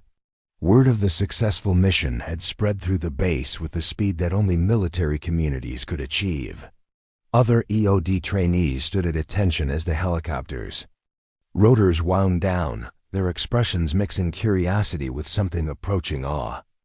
Behind them, base officials and FBI agents waited for the technical debriefing that would determine how a sophisticated terrorist device had been neutralized using unauthorized procedures.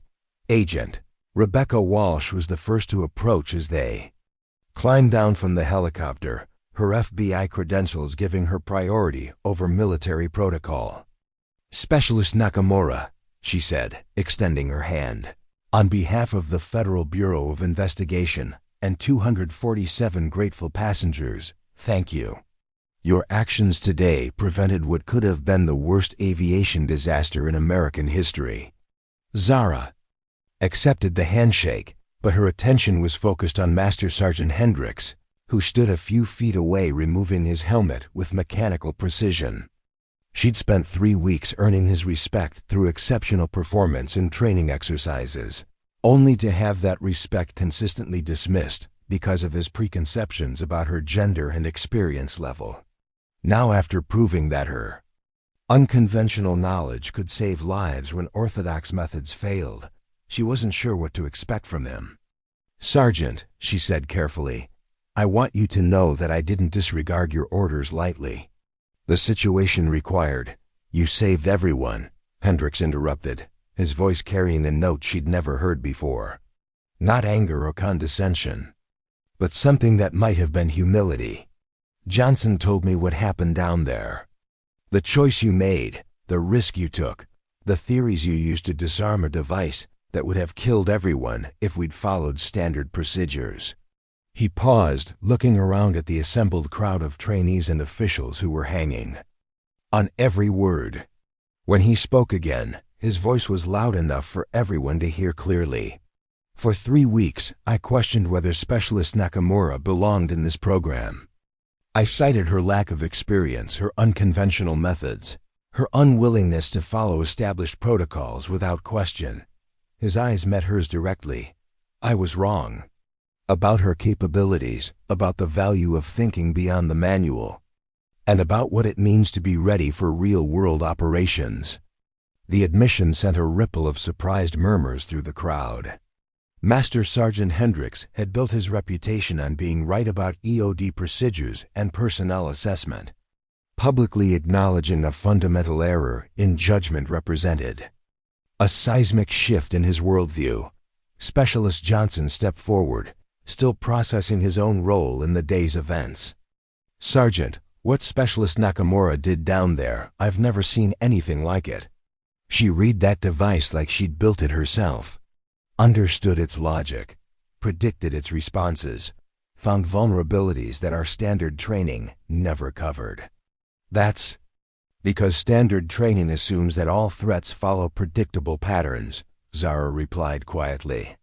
"But the people building these devices study our methods just as intensively as we study theirs. They design countermeasures specifically to defeat orthodox approaches. Sometimes you have to think like them to beat them." Technical Sergeant Gutierrez, who'd watched the operation from the ground control center, approached with obvious respect. "Ma'am, I reviewed the technical data from your diagnostic interfaces.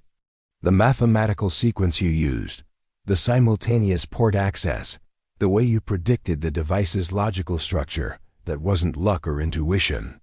That was advanced engineering. Knowledge applied to explosive ordnance disposal. My mother taught me that every bomb has a personality," Zara explained. "Understanding that personality, learning to think like the builder, finding the mathematical patterns they unconsciously embed in their work, that's how you turn their weapons against them." Agent Walsh had been listening to this exchange with growing interest. "Specialist, the FBI's Explosive Device Analysis Unit would be very interested in your methodologies. We've been dealing with increasingly sophisticated terrorist devices that seem designed specifically to defeat conventional disarmament techniques. But it was Master Sergeant Hendricks who provided the most meaningful recognition." As the crowd began to disperse and the adrenaline of the successful mission gave way to exhaustion, he approached Zara with the kind of formal bearing that indicated an official statement. "Specialist Nakamura," he said, loud enough for the remaining trainees to hear clearly, "effective immediately, you're recommended for accelerated advancement in the EOD program.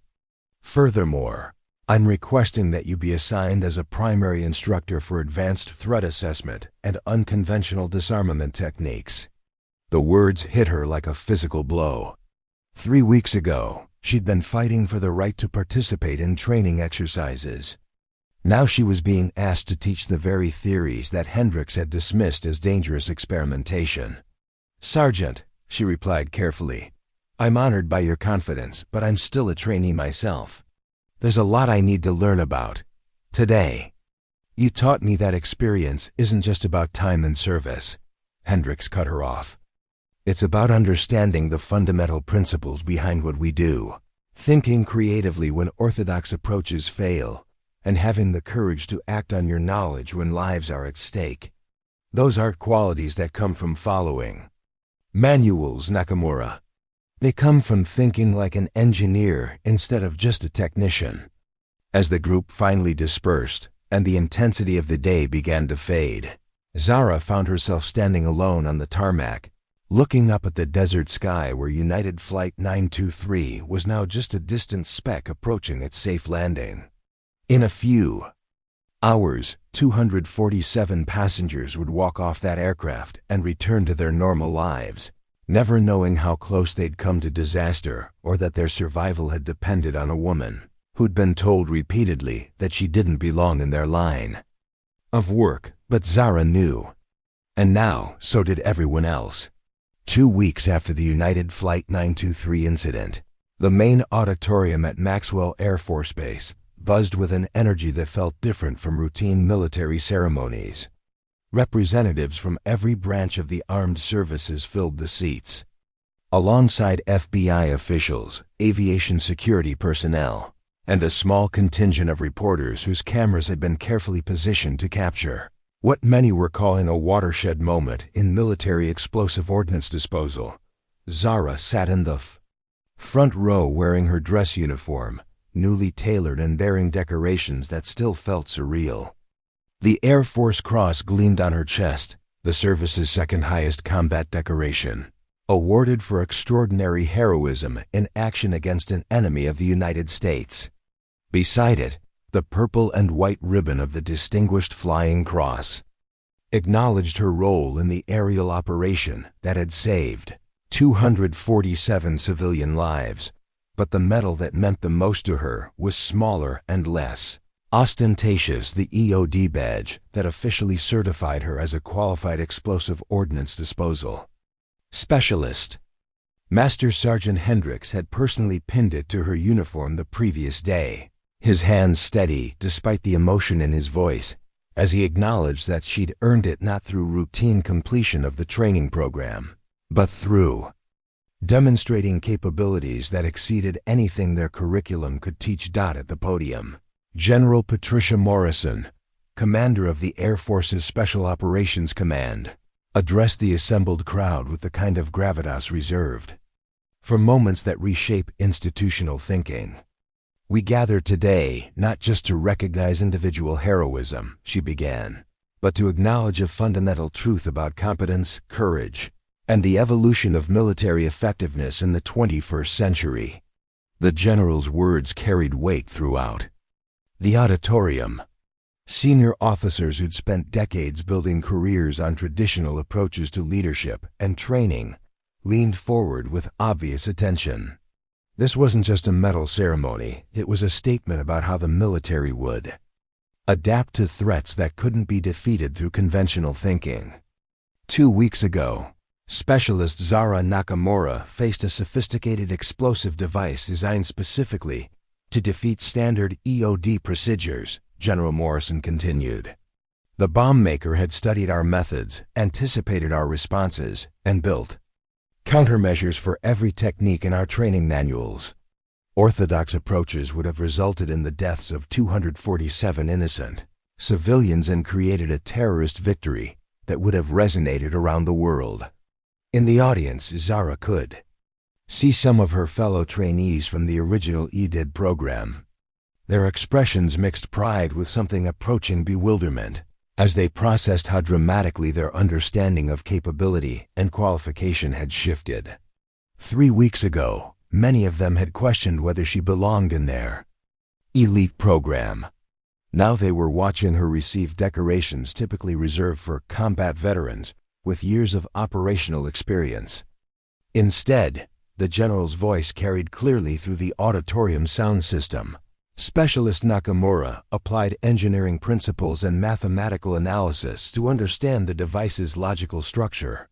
She identified patterns in its construction that revealed the builder's methodology, then used that knowledge to develop a disarmament sequence that existed nowhere in any manual or training protocol.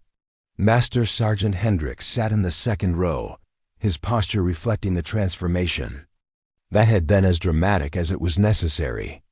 The man who'd spent weeks systematically undermining Zara's confidence had become one of her strongest advocates, using his experience and reputation to champion the integration of her unconventional methodologies into official EOD training curricula. Change in him had been profound and authentic. During the technical debriefings that followed the United Flight 923 incident, he'd acknowledged not just the tactical errors in his approach, but the fundamental prejudices that had shaped his assessment of Zara's capabilities. His recommendation letter for her accelerated advancement had been brutally honest about his own failures and unequivocal in its praise for her competence under pressure.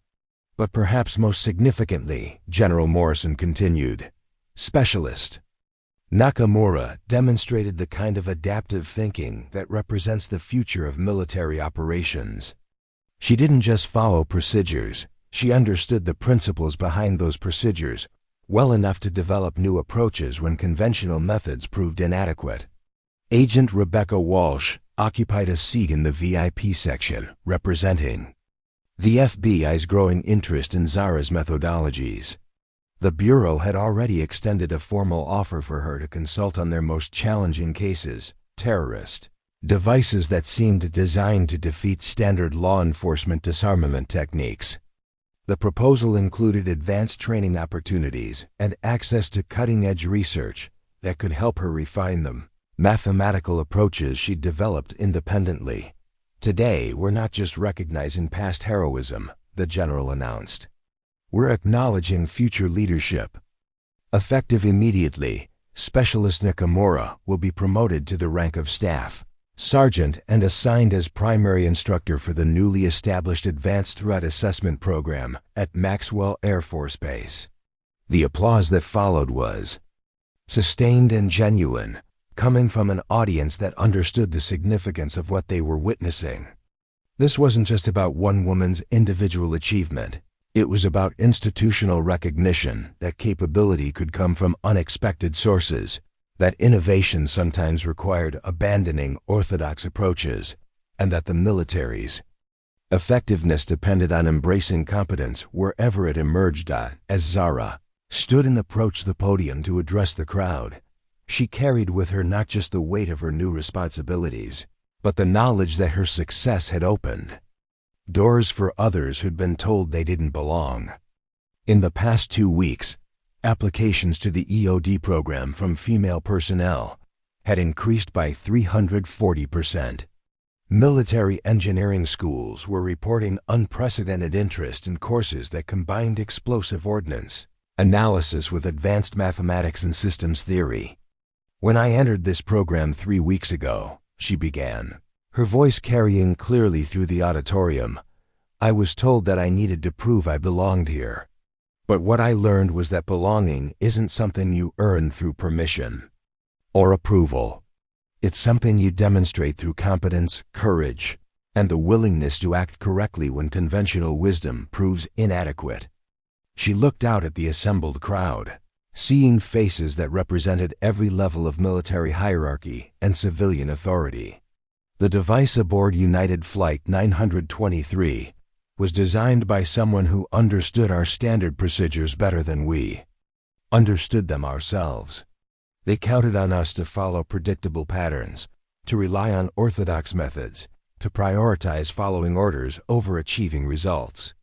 Her eyes found Master Sergeant Hendricks in the audience, and she saw him nod with something that looked like professional respect. But military effectiveness isn't about rigid adherence to established procedures. It's about understanding those procedures well enough to adapt them when circumstances demand innovation. It's about thinking like engineers instead of just technicians. The silence in the auditorium was complete, the kind of focused attention that indicated people were hearing ideas that challenged their fundamental assumptions about leadership, training, and institutional effectiveness. The future of EOD operations will require specialists who can think like the bomb makers themselves. Zara continued, people who understand not just how to follow disarmament procedures, but why those procedures work, what their limitations are, and how to develop new approaches when facing threats that conventional training never anticipated. As she concluded her remarks and stepped away from the podium, Zara realized that the recognition ceremony represented more than just acknowledgement of her individual achievement. It marked the beginning of a transformation in how the military would approach specialized training, unconventional thinking, and the integration of diverse perspectives into elite operational roles. The battle for recognition was over. The mission to protect those who couldn't protect themselves was just beginning. 6 months after United Flight 923, Staff Sergeant Zara Nakamura stood in the observation tower at Maxwell Air Force Base, watching her first class of advanced threat assessment students work through a complex training scenario. Below her, 12 specialists, 8 men and 4 women, approached a sophisticated practice device that incorporated the mathematical principles and unconventional methodologies she developed during that terrifying afternoon. At 30,000 feet, the training facility had been completely redesigned around her theories. Instead of rote memorization of standard procedures, students now learned to think like engineers, understanding the fundamental principles behind explosive device construction and developing adaptive responses to threats that didn't exist in any manual. The curriculum emphasized mathematical analysis, pattern recognition, and the kind of creative problem-solving that had saved 247 lives when orthodox approaches would have failed catastrophically. "Instructor Nakamura," came a voice from behind her. She turned to see Captain Jessica Torres, the helicopter pilot who'd executed the dangerous aerial transfer that made the bomb disposal possible. Torres had requested assignment to Maxwell specifically to work with the Advanced Threat Assessment Program, recognizing that future operations would require the same kind of innovative thinking that had characterized the United Flight 923 mission. "The Pentagon briefing is in 30 minutes, Torres reminded her. "Transportation is standing by." Zara nodded, taking one last look at her students as they successfully neutralized the practice device using techniques that would have been considered experimental just months earlier. The woman leading the exercise, Technical Sergeant Lisa Rodriguez, had been inspired to transfer into EOD after watching news coverage of the United Flight 923 incident. Her approach to the training device demonstrated the same methodical precision and mathematical understanding that had become hallmarks of the new program. The flight to Washington, D.C. took place aboard a military transport that also carried Master Sergeant Hendricks, who'd become one of the most effective advocates for integrating unconventional methodologies into standard military training. His transformation from skeptic to champion had been complete and authentic, driven by the stark recognition that his prejudices had nearly cost hundreds of lives.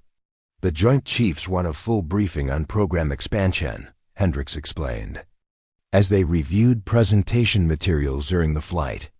Army and Navy EAD units are reporting similar challenges with sophisticated devices designed to defeat CONVENTIONAL approaches. They want to implement your methodologies across all services. The irony wasn't lost on either of them. 6 months ago, Hendricks had fought to keep Zara out of high-level training exercises. Now he was accompanying her to brief the nation's senior military leadership on techniques that bore her name and carried her theoretical framework. "There's something else," Hendricks added, his voice carrying a note of professional excitement. FBI counterterrorism has identified 3 separate incidents where devices similar to the United Flight 923 bomb were neutralized using your mathematical approach. Teams in New York, Los Angeles, and Miami have successfully applied the pattern recognition techniques you developed. Zara felt a familiar warmth in her chest, not pride in personal achievement, but satisfaction in knowing that her work was saving lives beyond that single afternoon in the Nevada desert. Every successful disarmament represented families who would stay intact, communities that would remain safe, and terrorists who discovered that their sophisticated countermeasures were no match for adaptive thinking and mathematical precision. The Pentagon briefing room was unlike anything Zara had experienced during her military career. Senior officers from every service branch occupied seats around a massive conference table, while wall-mounted displays showed technical diagrams and operational statistics that represented the cutting edge of explosive ordnance disposal theory. At the head of the table sat General Patricia Morrison, whose support had been instrumental in legitimizing Zara's unconventional approaches. "Ladies and gentlemen," General Morrison began, "we're here to discuss the most significant advancement in EOD methodology since the development of robotic disposal systems. Staff Sergeant Nakamura's mathematical approach to threat assessment has already prevented multiple terrorist attacks and saved dozens of lives in operational environments." The briefing that followed was technical and detailed, covering everything from the theoretical foundations of pattern recognition in explosive device analysis to the practical implementation of adaptive disarmament techniques in field conditions. But what impressed Zara most was the quality of questions from the assembled officers, intelligent, thoughtful inquiries that demonstrated genuine understanding of how her methodologies could transform military effectiveness. Admiral Sarah Chun, commander of Naval Special Operations, leaned forward with obvious interest. "Staff Sergeant, your techniques seem to require a level of mathematical sophistication that exceeds standard military training. How do we identify personnel with the necessary analytical capabilities?" "That's actually the most encouraging aspect of the program, Admiral," Zara replied. "Mathematical thinking can be taught to anyone willing to learn fundamental principles instead of just memorizing procedures. We're seeing excellent results from specialists who initially struggled with conventional approaches, but excelled once they understood the underlying logic of explosive device construction." General James Washington, representing Army Special Operations Command, asked about scalability and resource requirements. Colonel Michael Rodriguez wanted details about international cooperation and intelligence sharing. Throughout the discussion, Zara found herself defending not just her specific techniques, but a fundamental philosophy about military training that emphasized understanding over memorization, adaptation over rigid adherence to protocol. The most meaningful moment came when General Morrison announced the formal establishment of the Nakamura Institute for Advanced EOD Studies, a joint service training facility that would serve as the primary center for developing next-generation explosive ordnance disposal techniques. The institute would bear Zara's name not just as recognition for her individual achievement, but as a symbol of the military's commitment to embracing innovation, regardless of its source. As the briefing concluded and senior officers began filing out of the conference room, Admiral Chun approached with an expression of genuine respect.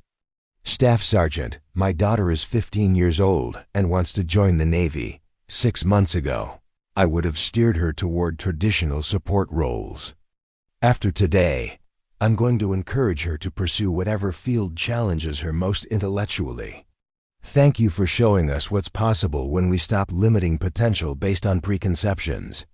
The flight back to Maxwell Air Force Base took place in comfortable silence as Zara processed the magnitude of what her success had set in motion.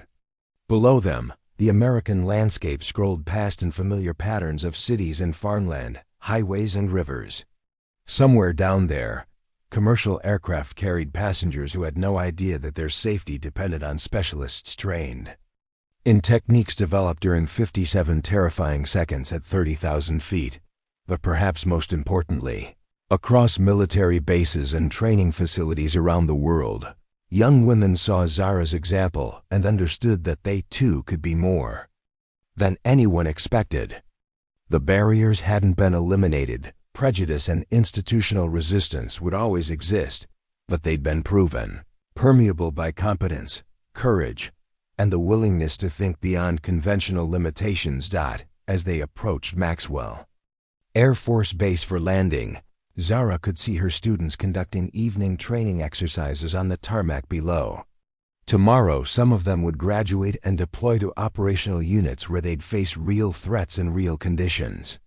They carried with them not just advanced technical skills, but the knowledge that when conventional approaches failed, Adaptive thinking and mathematical precision could mean the difference between catastrophe and salvation.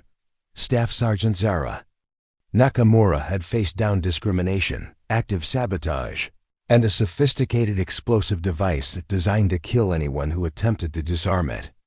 She'd been told repeatedly that she wasn't tough enough, smart enough, or experienced enough for elite military operations. But when 247 innocent lives hung in the balance and conventional wisdom proved inadequate, she demonstrated that the strongest warriors weren't always the loudest voices in the room. Sometimes, they were the ones who understood that courage meant acting correctly when fear was screaming at everyone else to run. Sometimes they were the engineers who could think like bomb makers and turn mathematics into salvation. And sometimes they were the women who'd stopped asking for permission to be extraordinary and simply proven it through competence under pressure. War for recognition was over. The mission to protect those who couldn't protect themselves would continue forever.